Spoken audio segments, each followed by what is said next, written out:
Matt, you mentioned humility or the word humble in your response as well. Is that something you can teach? I think you can try to set the example and kind of share with what that is supposed to look like. I think folks can model that behavior. So, yeah. Which, by the way, not just because he's my customer, excellent answer. Incredible. Such a model for the world. Yeah, I can imagine. All right. Bonus points? What's it? For Matt, yes. Yes. Oh, yeah. Wow. He's a salesman at heart. Put that coffee down. Creators are leaders. Be careful what kind of leaders you're producing here. Helen, we're both in sales.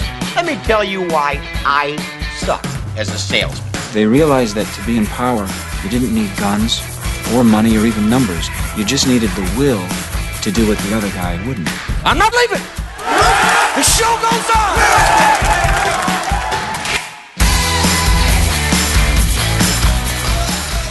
Well, hello there, friend. Welcome back to the Construction Leadership Podcast. I am your host, Bradley Hartman, and on this show, we bring you ideas and insights from construction leaders across the country every single week to help you, my friend, lead more effectively.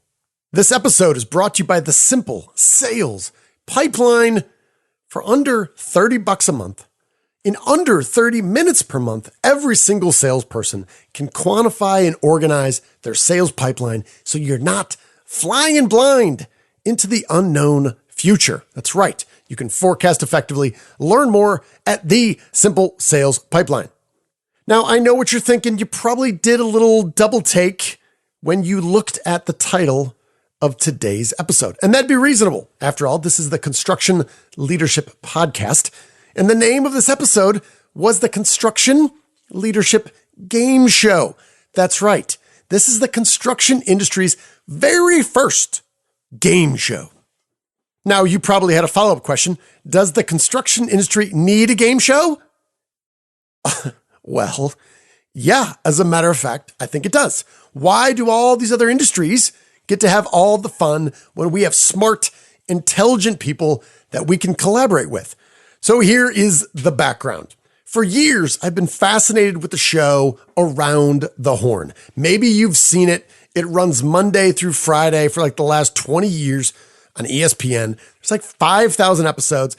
And they have this guy, this host named Tony Reale, and some unknown scoring system that he just randomly, it appears, awards points based on some sort of insight and entertainment. And they have these different journalists from around the country that get together digitally for the viewing pleasure of the audience. Now, for years, I've been using the Around the Horn model in my live workshops and even in a keynote. It didn't work out that well, but people seem to appreciate the effort.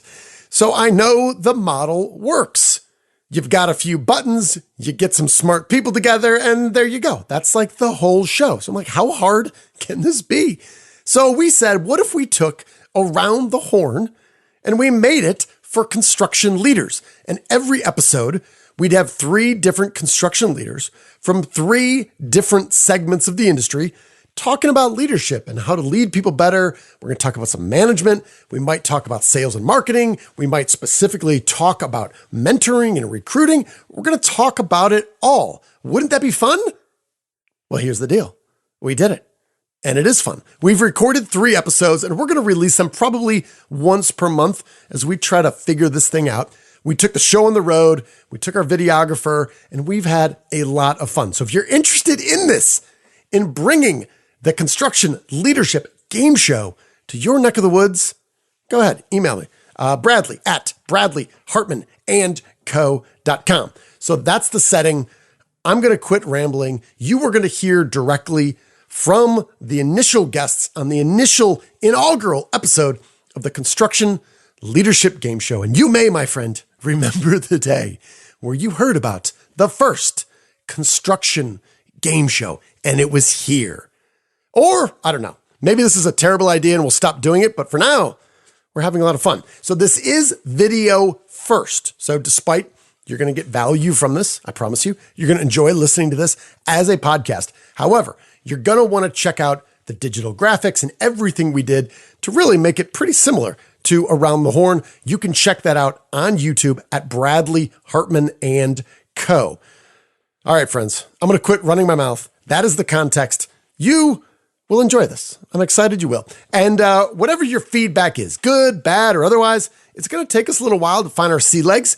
I think we came out pretty hot.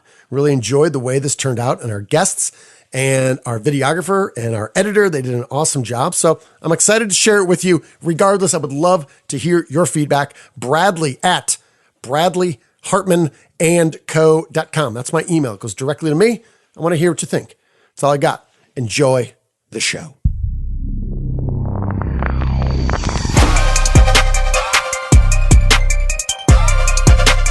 Welcome to the Construction Leadership Game Show, where we get leaders from different segments of the construction industry to compete, to share ideas and insights. We are here live from Louisville, Kentucky at the Palmer-Donavin 2023 Winter Show. Gentlemen, welcome to the show. Thank you. Thanks for having us, Bradley. All right, so we're going to start with Matt Butzier. We're going to go to Mr. Don Dyson and finish with Mark McNabb with a couple questions to get our audience oriented to you. Matt, I want to know your hometown, your first job, let's say where you were paying taxes, okay? And a brief description. Let's keep it brief. I know the CertainTeed guy could go on for 4 hours about all the things that they do. A brief description of what your company does. Okay, I'm Matt Butzier. My hometown is Marion, Ohio. My first job was the coolest job in the world. I sold shoes at the finish line in the mall. Palmer-Donavin is a distributor for building materials as well as a door fabricator. All right, fantastic. As you can see, we have a point system here. Would you guys be interested in learning how points are awarded? Absolutely. Sure. Absolutely. I bet you would. You picked up 2 points for the finish line. That's fantastic.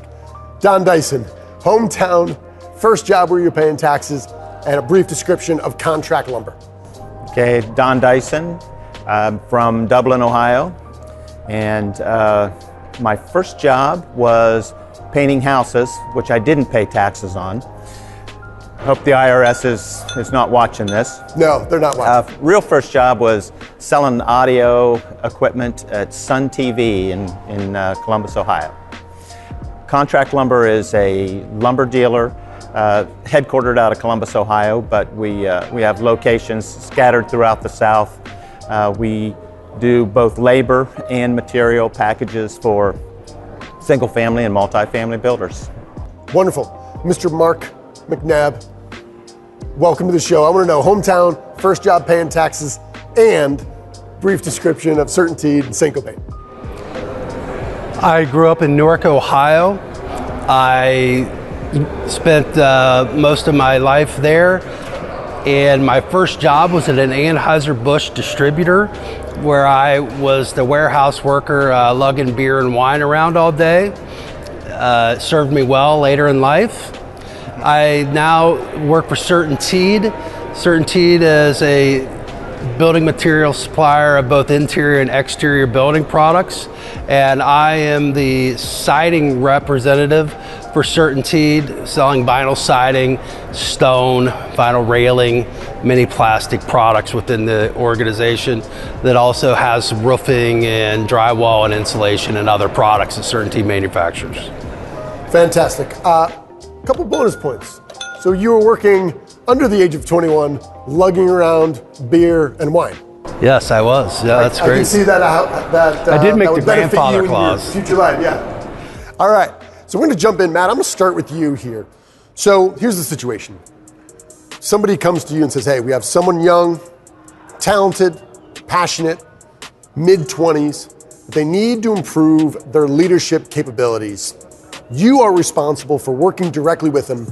I want to know, what's the first leadership behavior you're going to focus on for this individual? I think I'd start with servant leadership. Talk about being humble and how they're really there to help other people to achieve what their career goals are. So that's where I'd start. Servant leadership, I love that, Matt. Let me ask a follow-up question on that. Where in your leadership journey did that concept of the servant leader, where did that come for you first? Well, it's throughout our organization. Would have been my predecessors really lived that philosophy, and I really saw how important that was to help others to achieve their goals. So it kind of permeates throughout our entire organization. Yeah, I feel lucky. We have a client of ours who brought up this idea of servant leadership. Then I think his name was Robert Greenleaf, but it was someone who had written some material, and then it was easily passed up upon in a book form that was really helpful for me to understanding this idea of servant leadership. What does that cover? What does it include? So, but I can imagine having someone model that consistently would be the most efficient way. Yep. Absolutely. Yep, absolutely. Thanks. Do I get points for that? No, you do not. It was good stuff, though. Mark McNabb. What? Good question. Mark McNabb. Somebody comes to you, mid-20s, develop the leadership skills. What's the behavior that you start with first? I say to any new sales rep any leader, that they need to be available. They need to answer their phone. They need to return emails. Let people know that they came to you and that you're going to respond and be there for them. I think that often gets overlooked, that there's a reason they call you. There's a reason they ask for your help, and you need to be that person that responds quickly, not getting back to them in a delayed manner. You got to hurry up, get onto it. And I am kind of lazy. I hate calling people back. So I always try to answer the call first so I don't have to track somebody down. So it works well for me. And ultimately, I think that leads to the other things, that people feel that you are there for them and responsible and helping them grow their business. And ultimately, as a young rep, I would just tell them to do what you promise. If you ask you to do something, make sure that you follow through. And those traits will carry you through life a very positive way in most every aspect, whether it's business or personal life or anything. So let me ask you, it sounds like that is going to be closely related to general time management. Is that fair to say? Without question, yeah. What's the most efficient way you've been able to teach someone young about a time management system? What we often see in our industry in general in construction is kind of the old, find something that works for you. And it's on the back of a 2x4 or drywall, or writing on their hands, or maybe just only using Outlook. Some people really struggle with that. How intentional are you with saying, here's a system, use this. If you outgrow it, you can deviate. But I think sometimes folks really need something specific. Do you get into that detail with this leader potentially? Well, the company is pushing Salesforce on us. I've used Outlook for years. Okay. I personally make notes by sending emails to myself and not deleting an email until the task is completed. So it's a little lazy instead of putting it in a day timer that I may have done originally in my career. Sure. However, it's working well at this point. But the biggest time management thing I feel is important is planning, that often gets ignored in all levels of business, personal. If you don't set a plan, if you don't say, hey, I want to be ready to do something, you're going to miss things, and that happens all the time. Got it. Don, same question. Young leader, what behavior to start with? In my opinion, maybe the most important thing is be humble. Well, there's a lot of different qualities and traits that are important. Integrity, compassion, good communicator. People follow those they respect. And to earn their respect, I think it's important for a person who is humble is going to be a team player. They're more about team goals and not somebody who positions themselves as a superior to those around them. So if you want to be an effective leader, start with being humble. Got it. Matt, you mentioned humility or the word humble in your response as well. Is that something you can teach? I think you can try to set the example and kind of share with what that is supposed to look like. So yeah, I think folks can model that behavior. So yeah. Which, by the way, not just because he's my customer. Excellent answer. Incredible. Such a model for the world. Yeah, I can imagine. All right. Bonus points? What's it? For Matt, yes. Oh, yes. yeah. He's a salesman at heart. All right. So let's transition to this. Don, I'm going to start with you here. If you think about the role of leadership, and picture your role as a leader, what do you believe is the highest compliment you could be paid? And maybe this is something that you've heard from folks. You said that's why I wake up in the morning. That's why I exist, to hear things like that. Or maybe it's more aspirational. What's a compliment you would like to hear about your leadership? You made us better. So, in my estimation, to be a leader, the sole responsibility is to make those around you better. Better employees, better teammates, better people. So, if you concentrate on the people in general and the team goals, I think you'll be a great leader and enjoy the compliments that are handed out. Yep, got it. Mark, same question. What's a compliment you either have received in the past that you said, that's it, that's why I do what I do, or one that you think would be the pinnacle of the type of compliment you could receive about your own leadership? What would that be? You make it look easy. It's not always easy, but if you make it look easy, that means you've done the preparation. You've done everything behind the scenes that when the time comes, you're prepared, you're ready, and you're not uncomfortable in the moment. And when it's easy, then you've done everything that you should have done to get ready, to set the example. I hope that's a compliment that I receive. Got it. How hard is that to do in terms of kind of that preparation? Like, in theory, say, and I'm sure this happens, right? You have someone new and you got to mentor them, you got to give them some guidance. What are some preparatory activities that you do to make sure you are giving them the best, that you can put yourself in a position to have them say, well, man, you made it look easy, and then that gave me confidence, and now I'm, knock on wood, they're coachable. If they follow what you do and they can find it easy, that I can imagine be fantastic. Being a sales rep, I feel it's critical that you have your product knowledge down. That's, no questions. And unfortunately, that comes with time, many years of exercises, daily, doing things. So you're not necessarily going to pick it up overnight. However, when it is something you're comfortable with, that helps. But it's all about preparation. If you've got a presentation to do, you got to prepare for it. You got to make sure you're ready. And oftentimes you just don't wing it. And I think that happens many times, not having a reason for a sales call or other activities that you're involved with. If you're not prepared, then it ain't going to go very easy. So. Well said. Matt, how about you? Compliment on your leadership that you either would like to hear more of or you strive to hear from, the organization that you lead. I think if somebody was to say, he really listened, he really cares about me and would go out of his way to help me to achieve my goals, I think that's probably the biggest compliment I could get. Yeah. Is it possible for people to be effective leaders if they are poor listeners? I don't think so. I don't think so. I think you've got to be really intent on listening, to really hear them out, not listening to speak, but listening to understand. So I would say no. Yeah, Don, same question when it comes to listening. Can you be an effective leader if you're not a great listener? Because I don't know about you, my career in the construction industry has provided ample opportunity to meet people that I just don't think are great listeners, or they're not interested in being listeners. Is it possible to overcome that if you realize, I'm probably not the best listener?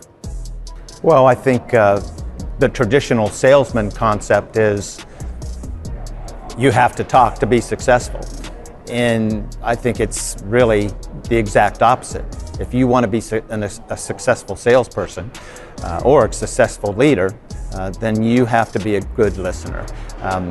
And I think you just need to make a conscious decision to sit back and try to understand what this other person is saying. So, yes, I think it's possible to improve your listening skills simply by I want to. Yeah.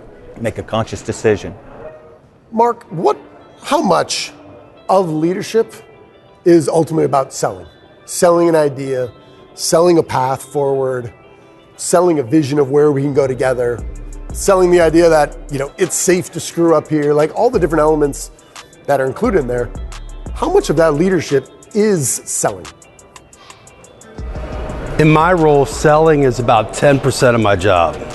It's the management part that is the challenge. And ultimately, there's so many things that expected from a representative, whether it's at any level, that you have to do more than just sell. We don't get to sit in front of people and make a presentation nonstop all day. That's not the way it works. However, for me, that's the easiest part of my job. The hard part's the paperwork and getting the task completed that ultimately drive you nuts, the stuff that you don't want to do. And that is where I try to be a leader. I try to set a good example and being complete with my tasks, but ultimately we all get caught up and we have things that we have to do. We need to catch up, but showing leadership is catching up before you have to be asked to do something twice. Yeah. You bring up the word management, Don, that has me thinking, if you look at all your time and how to be intentional where you spend your time, how do you decide what activities are geared more towards management, which is making sure the right things are happening, versus leadership, which is, hey, I'm helping grow my team and helping other people be successful. Obviously, management and leadership are both critically important. You're not going to be successful, running a business if you're not doing them both. But how do you navigate where to invest your time? And are those percentages, is that allocation? Is that in the best use of the company and your goals? That's a great question. And it's a constant challenge to discern where you do spend your time. It's working in multiple markets.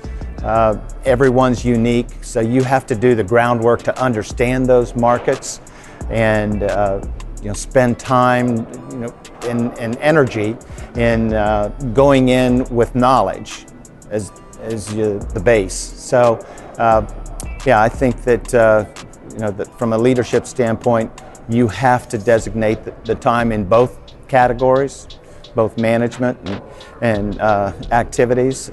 For me, I do a lot of events, which take a lot of planning, and that's critical that I do the research up front, understand what our goals are going in to be successful with any given event, both whether it be internal or a customer-related event.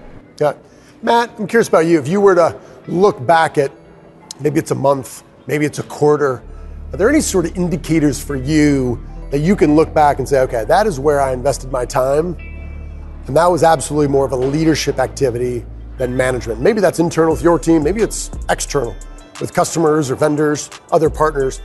Are there any sort of indicators to you that reinforce I'm allocating my time in general more towards a leadership versus a pure management activity? I don't know that there's clear-cut indicators necessarily. I think it's a really difficult thing to do, where to draw that line, but I've always believed that you put the right people in the positions, and then you help them by removing obstacles, and then you get the heck out of their way and let them do what they're good at. And so I think if the focus for me is that I can help them to do their jobs without getting too far into the weeds, I think that's where my time needs to be best spent. So yeah, that's well said. By the way, Don, if you didn't notice, if you tell me that I asked an excellent question, you get additional points. So just want to kind of note that for our audience here. So we're here in Louisville. We are, if there was more sun, we would quite literally be in the shadow of Muhammad Ali. His museum is right behind us there. Here's a question. There is a correct answer. We are looking for one number from each of you. Here's the question. How many wins as a heavyweight did Muhammad Ali achieve in his career? Mark, go. Professional career? Mark, I'm just looking for a number. I'm not giving you more details. Yes, professional heavyweight career. Good question. Can I deduct points? Yes. No, you're fine. Yes. I'm going to go with 44. 44, says Mark. Over to Matt. 35. 35. Don. 29. 29. Correct answer is 56. Mark McNabb, you were closest to the answer, awarding 4 well-earned points. Good job there. All right, let's transition to our final question here. This involves cinema. Matt, I'm going to start with you. Matt, can you name for me your favorite leadership movie of all time and substantiate your selection? Absolutely. My favorite leadership movie, Gladiator. Okay. Marcus Aurelius comes to Maximus and wants him to kind of take over the throne, and he's beloved by his troops and by the people, and yet he turns it down because he doesn't think he's worthy. And then there's that moment in the movie when he says, that's why it has to be you. Yeah. I think it's really cool. That is. I also think that ties back really neatly to what both of you had indicated about that idea of humility, right? And right, I think there's a great quote about people who run for presidents of the United States. That is, if you actually want to become president of the United States and you're willing to run, you are therefore disqualified for being president of the United States because of everything you have to go through for that. But let me jump back to Mark. We'll finish with Don. Favorite leadership movie all time. What is it? Well, as I think about it, I think of Tommy Boy, as I am a huge fan of Chris Farley, God rest his soul. And ultimately, his leadership style came out in Matt Foley, which was a skit on Saturday Night Live. So, hold on. If I can clarify for the audience here, I say what's your favorite movie. You say Tommy Boy, and you're transitioning to Matt Foley, the motivational speaker. Okay, you switch over to Matt Foley from Saturday Night Live. Fair enough. Continue. So Tommy Boy is let's call him an overweight salesman. I kind of fall into that category. And I have always had a great affection for someone that can sell the way he did in that movie. So it was awesome. So he took his sales career from horrible to great. And that was something that came out in the movie. Well, when we're doing sales training, I think just training in general, especially being in the construction industry at large, if you can have a sense of humor and be likable and people like to hang out with you, you can just add in a little bit of usefulness. But there's that scene in Tommy Boy where all of a sudden David Spade's character, Richard Hayden, realizes that's how you sell. You just have it be fun, right? Enjoy what you're doing and quit applying all that pressure. I think whether you're a CEO or a project manager or a superintendent, or you're in operations or working in the back of a yard, if you can find a way to have fun with it and enjoy the people you're working with, everything else is a lot more enjoyable, and you'll probably be better at your job as well. So I didn't see the Matt Foley reference coming, but that's wonderful. All right, I'll give you an extra bonus point there. Don Dyson, favorite movie, leadership movie, and why? My favorite movie from a leadership standpoint would be Remember the Titans. Denzel Washington had the lead. He came in as a young black football coach into, I think it was 1971 in Virginia, into a newly integrated school. And he had to deal with all the biases and issues that you could imagine. And again, 1971, it's hard to believe that we were dealing with this, but he brought this team together to set aside all the personal achievement issues that young athletes have to bring them together to accomplish team goals. So it's one of my favorite movies. Got it. I liked how you went deep in the history, gave us a little social aspect of what's happening at the time. Mark, Matt, maybe if you ever ask back to the show, maybe you guys can up your game a little bit with a little historical framing of the narrative. That's very good. Bonus point for you. All right, as we close out here, here's what I want you to imagine. I want you to imagine your colleagues, right? Your bosses, the people who report to you, the people who are in your community that you interact with. They're watching this. I want you to give what's one message, maybe one takeaway that you say based on your experience, that you've observed leadership or leadership that you try to live out every single day.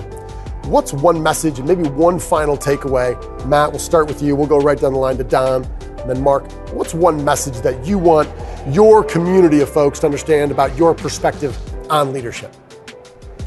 I think if we're all there and we care for one another, we want to help each other. Again, back to that humility thing, I don't think you can go wrong. So I think it's just constantly having that outlook that we want to be better and we want to help each other to get there. I mean, I think that's the key to everything. So, yep. I love it. Don?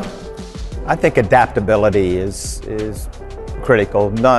It's not one size fits all. You have to be flexible. If you're going to be a leader, you have to understand you're dealing with people and everybody's different. Everybody's motivated differently.